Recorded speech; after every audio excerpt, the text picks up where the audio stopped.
చంద్రబాబు నాయుడు గారికి, సహచార మంత్రివర్యులకి, అధికారులకి, వేదిక ముందులున్న ఉపాధ్యాయులందరికీ నా హృదయపూర్వక నమస్కారాలు. గురు బ్రహ్మ, గురు విష్ణు, గురుదేవో మహేశ్వర, గురు సాక్షాత్ పరబ్రహ్మ, తస్మై శ్రీ గురువే నమః.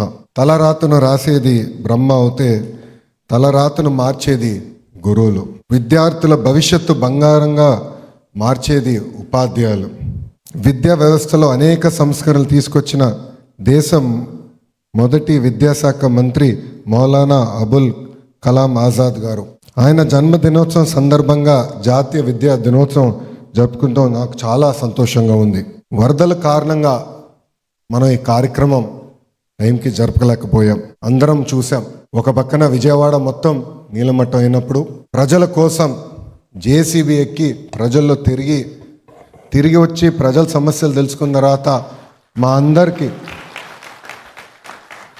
మాస్టర్ లాగా క్లాసులు తీసుకుని ఎందుకు మీరు డ్రోన్లు వాడలేరు, ఎందుకు మీరు ఇంకా ఇది చేయలేరు, బొడమేరు బ్రీచ్ కిలోమీటర్ అయిందంటే 24 గంటలు ఎట్లా పూడ్చాలో మీరు వర్కౌట్ చేయండి అని ఆదేశాలు జారీ చేసి ఆనాడు ముఖ్యమంత్రి గారు మమ్మల్ని అందరినీ రోడ్డెక్కిస్తాం జరిగింది.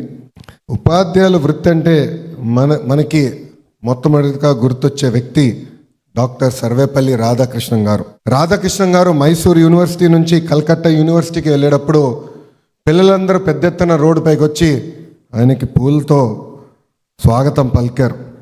ఉపాధ్యాయులు మాత్రమే ఇంత గొప్ప గౌరవం దక్కుతుంది. గతంలో ఉపాధ్యాయుల్ని మద్యం షాపుల ముందర నిలబెడతాం, మనందరం చూసాం. ఉపాధ్యాయుల్ని గౌరవించే ప్రజాప్రభుత్వం ఈరోజు మీ ముందర నిలబడుతుంది. నేను విద్యాశాఖ మంత్రిగా అవుతున్నానని వార్తలు వచ్చినప్పుడు ఎంతోమంది నాకు మెసేజ్ పెట్టారు. ఈ శాఖ నీకు అవసరమా, చాలా కష్టమైన శాఖ, అనేక సమస్యలు ఉంటాయి, ఇది మీకు వద్దు, ఇండస్ట్రీస్ తీసుకోండి, ఎనర్జీ తీసుకోండి అని అనేక మంది సలహాలు ఇచ్చారు. వాళ్ళందరినీ ఒకటే చెప్పాను. స్టాన్ఫర్డ్లో MBA చేసిన నేను ఈ శాఖని తీసుకుని మార్పులు చేర్పులు తీసుకొస్తా, ఒక ఛాలెంజ్గా భావించి ఆంధ్ర రాష్ట్ర విద్యా వ్యవస్థని భారతదేశంలోనే నంబర్ 1 స్థానంలో నిలబెడతానని వాళ్ళందరూ చెప్తాం జరిగింది. KG నుంచి PG వరకు విద్యా వ్యవస్థలో అనేక మార్పులు రాబోతున్నాయి. మనందరం ఎంతసేపు ఢిల్లీ మోడల్, కేరళ మోడల్ గురించి